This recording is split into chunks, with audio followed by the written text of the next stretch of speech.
welcome back on this fitness journey of mine. I'm sharing all the lessons I learned so far. I love where I am from where I started and I love where I'm headed. I still have a long way to go. I'm going to stop saying that. I'm getting where I have to be super close. So, let's go. I'm so excited for you to be here. I'm so proud of you that you're so committed and you're showing up here regularly, just like I am.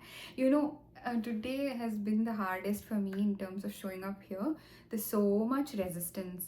That determined self who had, on day one, I had so much energy to share everything that I learned, and I wanted to divide it into different videos. Now it's what, sixth or seventh video, I don't know, and already all the resistance has come up.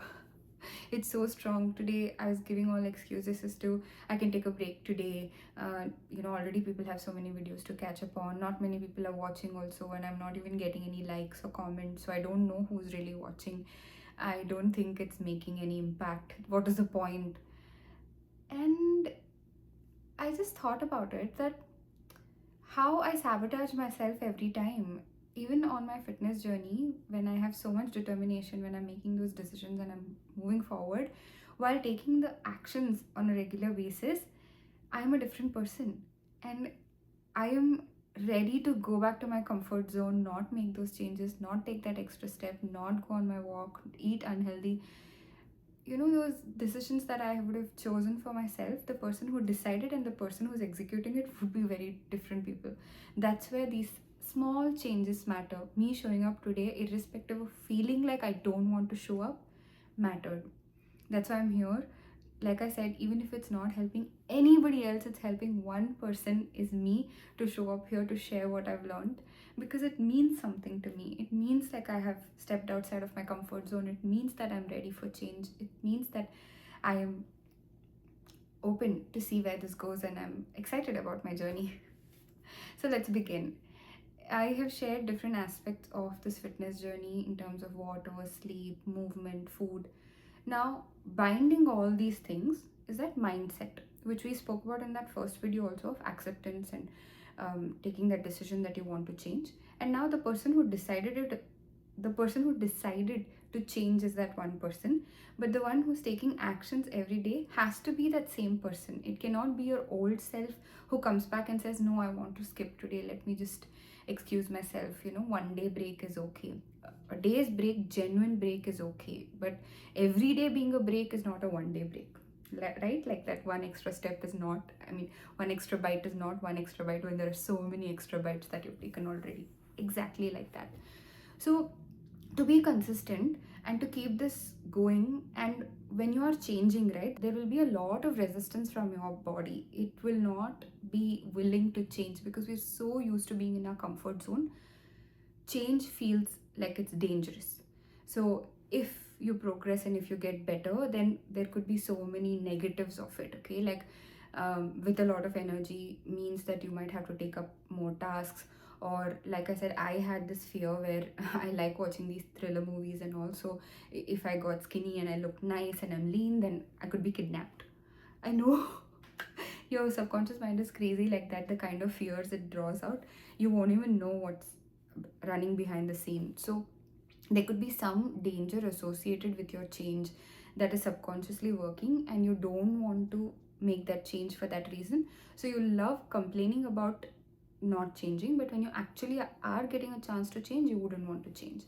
And when this all becomes monotonous, right, the same steps, I have to walk every day, I have to portion control every day, I have to sleep early or take good care of myself every day, I have to drink water every day, all this becomes a task. Whereas all the habits that are not helping us have become so in with us, like it's inculcated in us, it becomes so natural and normal. So till these positive habits become so natural and normal, we have to keep it going. Yeah, so when you don't feel like going for a walk, you have to go for a walk. There's no excuse. Again, a genuine, I'm very tired, exhausted today, it's been a long day kind of days are different, okay? But when your mind is simply giving excuses to break you out of that pattern, that is when you go strong, you go all in, and you say, yes, I am going to do this. And when you want to take that extra bite, but you know you're full, and you say that, look, this future self of mine respects herself. She's not going to take that extra bite. Let's see what happens. I am not taking that bite. And when you overcome that, right, every time you stuck with your decision, every time you chose what is good for you, your body learns, your body understands, and it knows this is who you are now. This is the person that is making a change, and she is committed. I am going to support her. And for that, your mindset is really important. And I did a few things for that mindset. One is breath work that I'm doing very regularly. Like I have mentioned before, that I am very much into the spiritual journey, healing, manifestation, learning about the subconscious mind, and all those things. So I do meditation regularly, but I used to be all over the place. But in the last few months, I have been very diligent and very focused on meditation. I still have a long way to go. I'm not where I am, but I love where I have reached from where I was before. Every little progress is progress, so I've started acknowledging that. Earlier, my goals used to be so high, so any little progress also I would discount it and say this is nothing. But now it's not like that. Every progress, every milestone, every stage is important. It shows me how I'm getting closer to where I want to be. So it matters. Mindset work, like I said, breath work really helped. My friend, I'm so grateful for her for suggesting this to me. She suggested Sudarshan Kriya from Art of Living. I took up that course. It's a 4-day course, and once you learn the Kriya, you practice on your own for 40 days. You have to be consistent, and you have to do that without a break. If you take a break anytime, then you have to start from day one, and then you continue. I had taken up Sudarshan Kriya class last year, November, and I had done the first 40-day thing properly. Then I had to travel to India, and I missed on many days, and I couldn't continue. And somehow it skipped my mind, and I stopped doing it. Once I returned here, I rejoined a class, and that's the nice thing about it, that once you pay for a class and you have completed the Kriya, you can attend any number of classes again with any teachers. That's ongoing. It's an online course. I believe they do have personal in-person courses also. I have not taken any. I have taken online happiness program. I think it's called breath work and meditation, Sudarshan Kriya. So when I came back here to the US again, I took those 4-day sessions again, and then once I completed the 40 days and I kept going. I did miss one day on my 90th day or something like that, I don't remember, but it's an ongoing journey. For those first 40 days I was consistent every day, and just one day I missed, and now I think I'm on day 109 or 110. We have an accountability group there, and we all text each other, text them on what day we are on. So it's very motivating, and it creates a sense of belongingness, that there's a group of people supporting you, cheering you, so that keeps you motivated. And I love seeing those positive responses, and when I go and type it's day 105, day 110, it's so nice, because I used to be a quit on day 12 kind of a person. And I feel like on a daily basis, I feel I am so much calmer now. I'm more relaxed. I do have a lot of overthinking patterns in me, but I see that there's a lot of awareness. When I go into that zone of overthinking, earlier would be that I have gotten into this overthinking and I'm thinking so much and I've lost track of what's going on, and I've just mentally hurt myself so much. By the time I realized that it's all in my head, none of it is real. And it would be too late, and I would have lost a couple of days in that process, and I've quit on everything. All the progress would be lost. It was crazy. With breath work, I think it's really changing how I see things. I'm a lot happier. I'm able to have better control over my emotions. I'm definitely sleeping well. They say with Kriya, the best part is it gives you what is required for the day. Like in the morning, if you do and there's less energy, you do the Kriya, it'll energize you. And if you're for the day, if you're doing that in the night before sleeping, it'll calm you down so you sleep. So it's meant to work it's meant to work in a way that it helps your body with what is required in that moment for that day. It's magical. You have to really experience it. I don't know, it has really changed my life, and I'm so grateful for my friend for suggesting this to me. and I'm definitely, like, sticking with this. Really, I want to commit to this for the rest of my life, so let's see how it goes. I'm really, really enjoying the process and a lot of benefits. Along with that, I had also taken the Sahaj meditation classes. So I do the meditation just after Kriya. You follow the Kriya just once in a day. You cannot do it more than once. So it depends what time of the day I get time. There's no rigidity in terms of what time will I do the Kriya. When I get the time, I I have a good 40-minute chunk of time that I finish the Kriya and meditation together, Sahaj meditation together, either during the day or at night whenever I have the time. I don't overthink these processes. Earlier, what I did in the first round when I did last November was I had decided that I'm going to do it only in the morning. Okay, I did that for a few days, and then something came up and I missed it. Then it would be very difficult to push myself to do it at another time because my mind is so rigid on doing it in the morning. Then I switched to doing it in the night before sleeping, and that was also not good because some days we would stay up till late hanging out with cousins, family, friends, and so many things to do, and I would just doze off. So I ended up missing. So now there's no pressure of I will do this at this time of the day. No, anytime during the day that I can do it, I do it, and it works beautifully for me. So the Kriya is one thing that has really, really helped, and the Sahaj meditation, because when you're so much calmer and you realize your emotions are settled, you're not always in your head, and you're looking for ways to be happy, your your dependence on food for happiness reduces. Your dependence on someone else for happiness reduces. You start focusing on yourself. You go within, and it feels so much better. And that's when the energy to go for my walk, stay committed, be consistent has definitely made a difference, and my cravings have reduced. Along with sleep, I really feel this breath work has also supported me so much in this journey. It's like a jigsaw puzzle, okay? All these tiny, tiny parts fit beautifully in that space, and then when you see the bigger picture, it's magical. But when you just look into those shapes and pieces in that part, right, it may not make sense. It's like, why am I doing this? Is it really helping? It is helping. It is going to show you the results that you need, but you have to have the patience to finish the puzzle. Wow. Like with so many tiny pieces that are there that you have to align it and everything, you should have the patience to put in each piece. And even if one piece is missing, the puzzle is not complete. That's why you need all these elements working for you so that you can make this a long time process and you can keep this going. All these shifts, I have been repeating it all the time because repetition helps. These steps that we're these habits that we're wanting to inculcate has to become a part of you.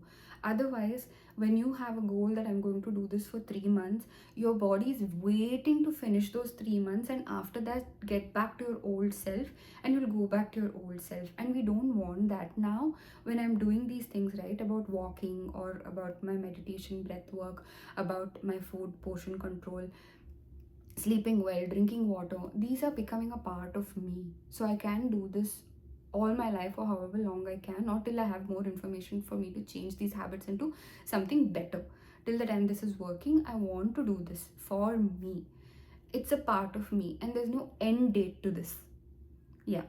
So breathwork was one of the main things. Another thing that really helped me is earlier, whenever I used to look at myself in the mirror, I would focus only on my negative points. My friends will vouch for this statement. All through my life, I've always said I have big arms, I have fat arms, I have big arms. The minute I see myself, my eyes would go to my arms saying, I have such fat arms, I have such big arms. And so many more negatives. Okay, I don't want to share all of it here. I'm still not that confident, but every time I looked at myself, I would see all the negatives, and I'm reaffirming it. Now, with the whole manifestation being such a mainstream topic now, everybody talks about affirmations, how you write all your affirmations and read it out and things like that to manifest your desire. That is just one part of it, okay, that you write some affirmations related to your desire and you read it, yes, but what about the affirmations that you're unconsciously saying every day? Affirmation is just not that sentence that you've written to repeat it 20 times in front of the mirror. That is not the only affirmation. When I keep repeating to myself, I love food, I'm building that belief again and again in my head that I love food. I cannot live without food. It's an unconscious affirmation that I'm repeating to myself.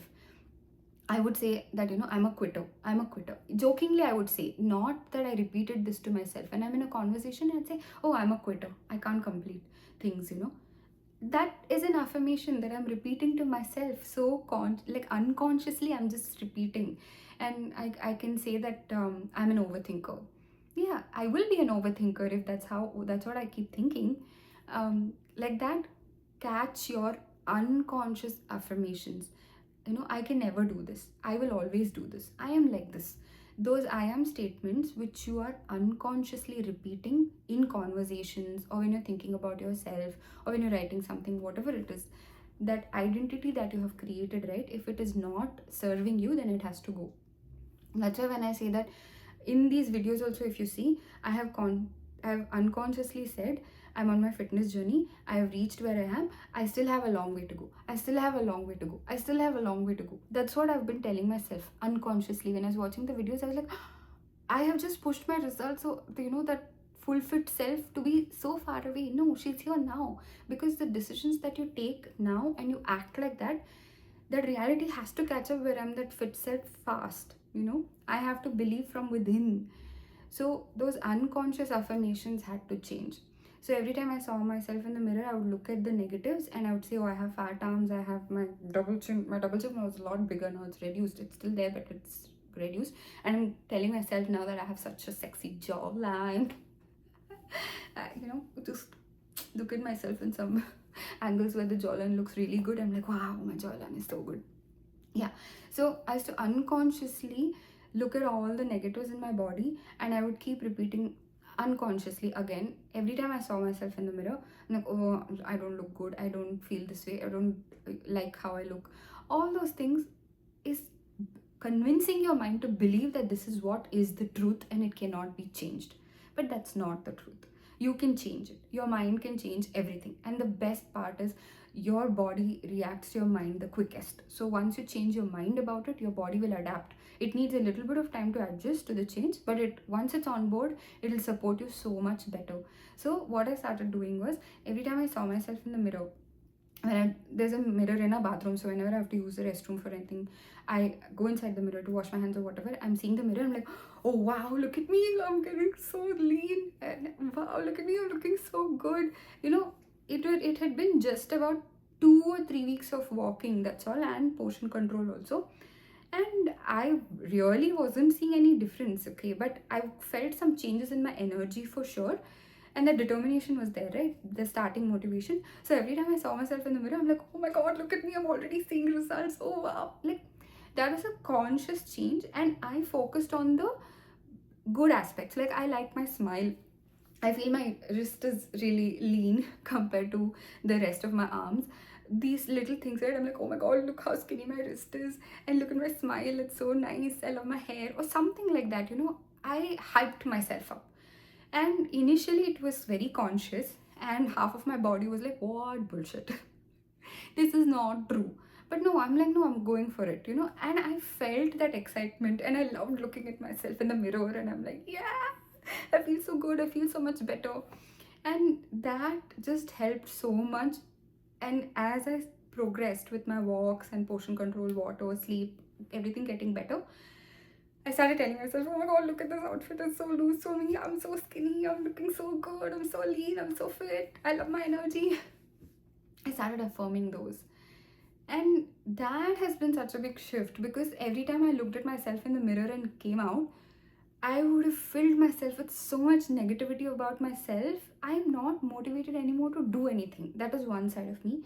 Now is that version who goes into the mirror, just checks herself out, and she's like, I feel so good. And then when I come out, if I want to eat another bite of something, I'm like, no, please, I see my progress. It's not even worth it, to go in for that extra bite of something that I've already eaten. Because we are only portion controlling and not on a diet. I have already eaten what I like and the enough amount for that day, so I don't need more of it. So that mindset change really helped. And the sleep routine that I had said, before sleep, some positive songs, and looking at inspired people's videos and all that also really, really helped me. Breathwork has been a very integral part of this journey. I really feel Sudarshan Kriya was that for me. There are many, many ways of ways to do breath work and meditation. So you can choose what works for you. But Sudarshan Kriya is one thing I definitely recommend experiencing in your life. It is life changing. That's why it has so many testimonials and everything. This is not sponsored or anything to support that, okay? But um, it has really helped me, and I have to share what has helped me. Yes, I think this is the main thing about mindset that I wanted to share.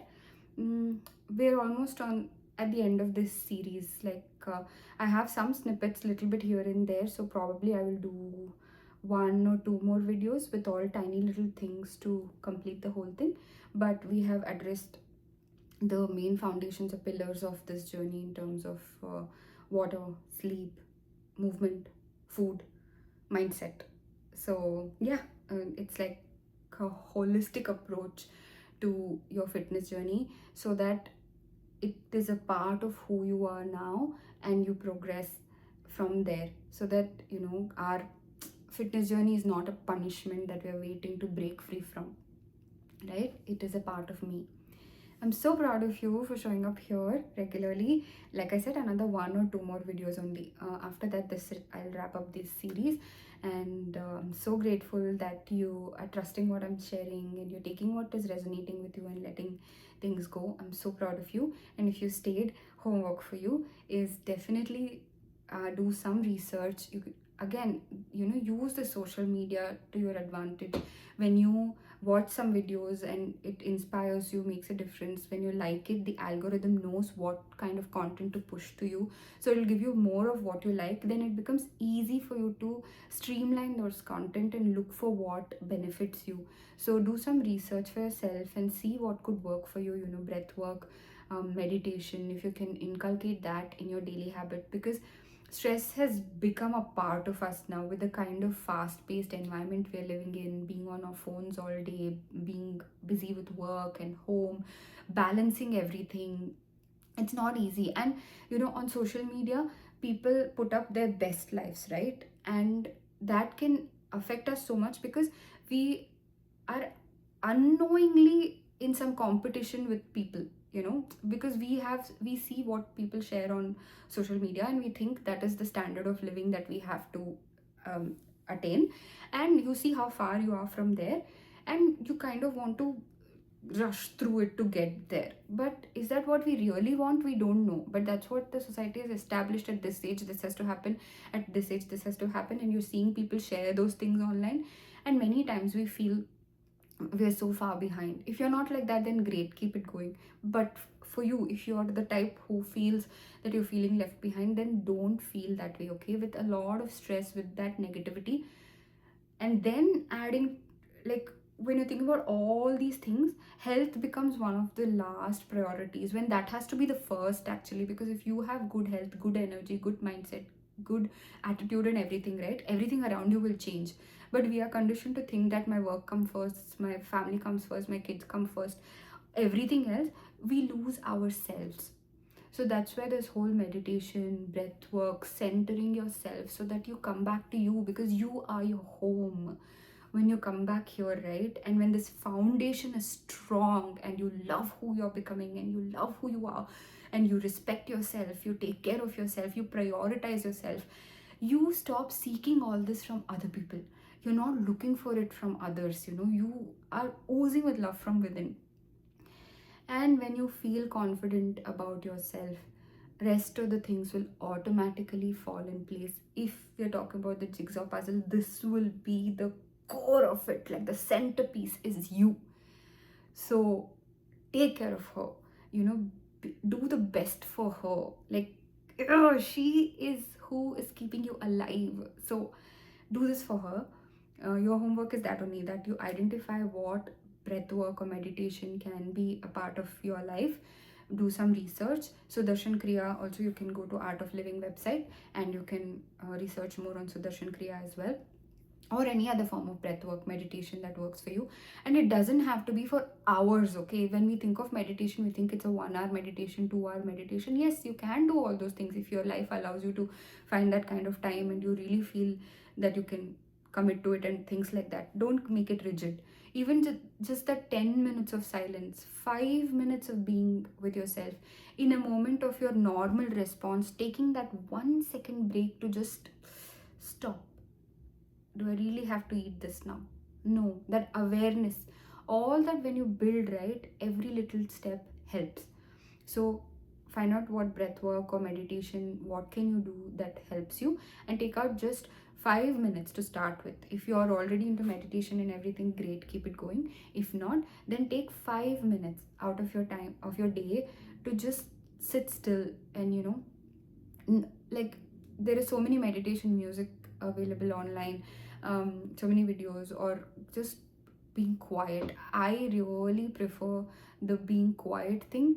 Just time yourself and see how much time can you be still, like, no movement, close your eyes and just be still. Let's see how much time you take. Starting and all, it was 20 seconds for me. My mind would just jump around. I'm like, can I open my eyes, kind of things. So you really have to sit still, be centered. And meditation doesn't have to be that complicated. The more you get into all these things, right, like, so many ideas and information opens up. So get started with just 5 minutes and do some research.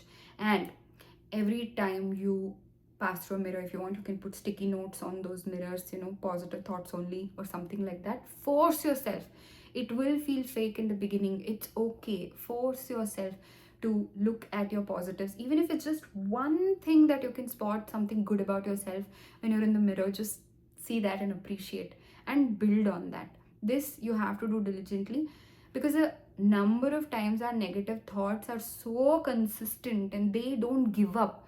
That kind of determination you should bring to your positive mindset. Till then, do it. It will feel very unnatural, very, and I can't do this, stop it now, it's not healthy. There's a lot of internal fights going on. But no, remember, if you want, put alarms also. I'm going to go to the bathroom now, and I'm just 1 minute, I'm going to say something positive about myself. So every time you look into the mirror, appreciate the good in you, see yourself. We usually blame our partners or our friends or whatever, that they don't see me, I don't feel seen. It's actually we who are not seeing ourselves.